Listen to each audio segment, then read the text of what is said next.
Exodus chapter 2, verse 16.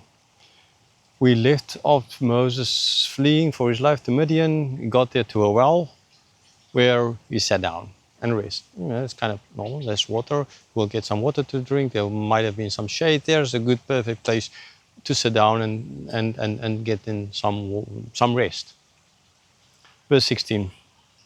Now the priest of Midian had 7 daughters, and they came and drew water and filled the troughs to water their father's flock.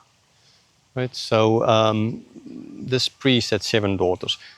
Again, people say, yeah, 7 is a perfect number. It just shows that he had this perfect number of daughters, how blessed he was, kind of idea. Big families is a blessing. Yeah, sure, big families is seen as a blessing. 7, perfect number. Yeah, sure. But does it mean he didn't have 7 daughters? And they're just using the numbers because of the meaning of the numbers? No, I guess it might be, but I don't think so, because I take it a little bit more literally in a certain sense. It seems more written in a historical way, and historical things, if facts in history, you tend to take a little bit more literal, right? Rather than just a symbolic meaning, because then it's kind of not really history, and it's very fine line. You don't understand where. So I believe he had 7 daughters, real 7 daughters. And they came out as normal to draw the water and fill the troughs that the animals can drink. I mean, if you tended sheep or cows or whatever, any kind of animal, you kind of know that this is how things are done, right? Except if you have a lake where you just take them to the lake where they can get water drawn. Otherwise, you have troughs. On the farm, growing up with our animals, at troughs, we would fill up the troughs with water and then let them drink. Okay. Verse 17, the shepherds came and drove them away, but Moses stood up and saved them and watered their flock. So here you get the servants, the shepherds coming, others that is shepherds.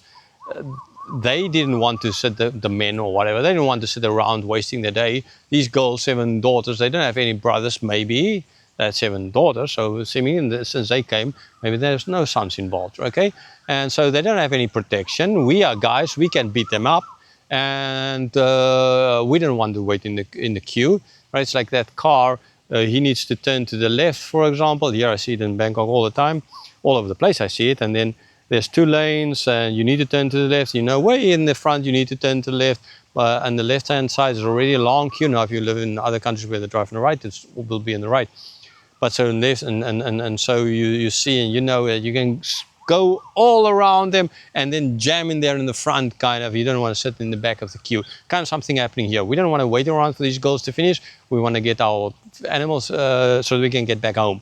I mean, we have families waiting back home what these girls have. Okay, so they drove them away. We didn't see that they hit them or anything like that. They just forcibly made their, okay, you're the girls, you get lost kind of idea. Okay, I think that's most likely what happened here. Moses didn't let them do that. He stood up for them, like we've seen with the other guys. Well, Moses stood up for what is right.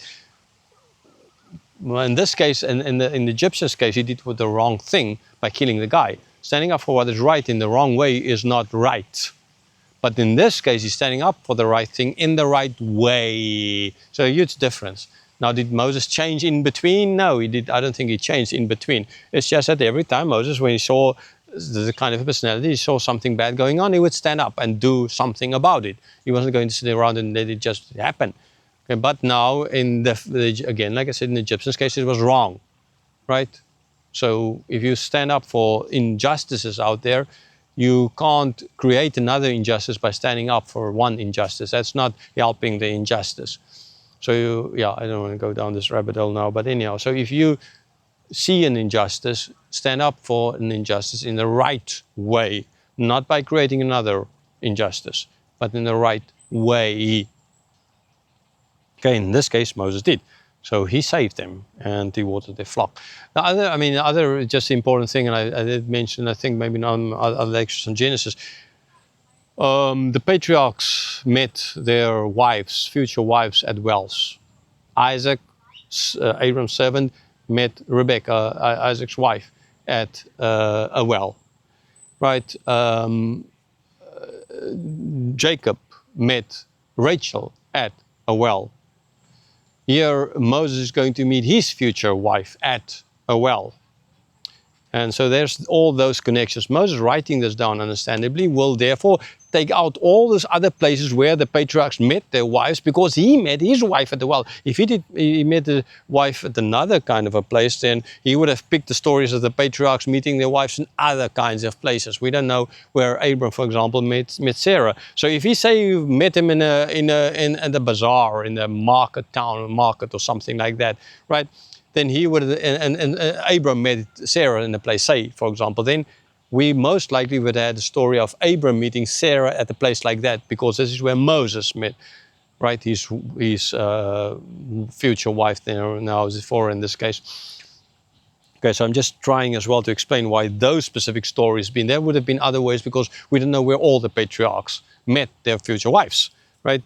But we know some of them. Why? Because they met them the exact same way where Moses met. So that's just that connection between all these stories, again, how all of this fits together.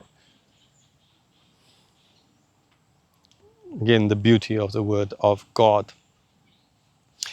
Verse 18, when they came home to their father Reuel, he said, how is that you have come home so soon today? So yeah, sure. Assuming this is a normal kind of occurrence for the shepherds to come out and chase them away. They were kind of used to it by now. Maybe they thought if we would go earlier, then maybe these guys would not. But then these guys still come early, even earlier, and they were still chased away.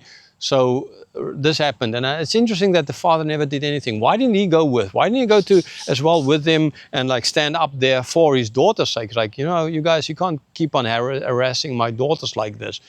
Good question. A good question. I don't know the answer, but I guess maybe it kind of shows. Kind of, maybe this is just, you know, this is a culture. So they're just girls, and I don't have any boys. He felt bad about that. He was laughed at. You know, it's normal. He's 7 girls, no boys, kind of. You know, therefore it's like they're on the outside of society a little bit. So no one would listen to him. That could have been the reason in their kind of society. I can sure imagine that to be a reason for it. But yeah, he never stood up for them. Most likely again because they were just girls, and they were, because he had no sons, and he was laughed at, and he knew it, and he felt bad about it. You know, if any father or 7 daughters, always like this story about this family. Like I remember seeing this photo, like at 9 daughters, and the 10th one was a boy, kind of idea. The father kept on going until he got the son. Right here, this guy kept on going and got just 7 daughters, and that's that. Okay, and so a pariah in that sense, because he had no sons. So he got used to the fact that his daughters never came home early because of this. But now suddenly, and where's the husbands? I mean, like, here Moses, not even a husband. Maybe they as well, maybe their ages, and she was one of the older ones, and kind of, maybe that as well played a role, most likely. Because then at least some of the other husbands ought to have done something about it, but seemingly none ever did. So I think they were most likely none of them married at that stage. And maybe Zipporah was just the eldest, and because oldest of them, eldest daughter, and that's kind of how they remember as well with Rachel and Leah. Our culture's not to. Now I know that's a different time era and a different culture. Need not be, but a lot of the things in society would correlate with each other. Not everything, but a lot of it would have, and it might have been as well in this sense. The same thing happening as Zipporah, the eldest daughter, and she then being given to Moses as wife, as going to see later on. So, from this simple question, we can learn actually a lot about the kind of person the father was, the kind of society they had, and